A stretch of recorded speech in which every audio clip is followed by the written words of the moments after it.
एक बार भगवान बुद्ध जेतवन विहार में रह रहे थे। भिक्षु चक्षुपाल भगवान से मिलने के लिए आए थे।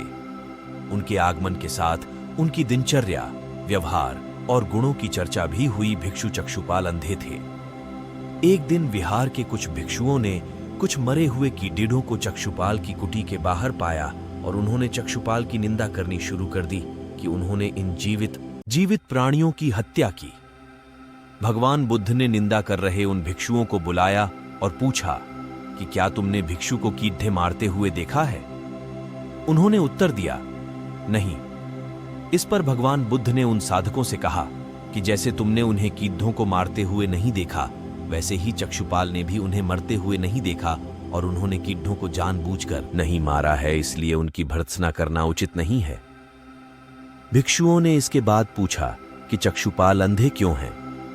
उन्होंने इस जन्म में अथवा पिछले जन्म में क्या पाप किए? भगवान बुद्ध ने चक्षुपाल के बारे में कहा कि वे पूर्व जन्म में एक चिकित्सक थे। एक अंधी स्त्री ने उनसे वादा किया था कि यदि वे उसकी आंखें ठीक कर देंगे तो वह और उसका परिवार उनके दास बन जाएंगे।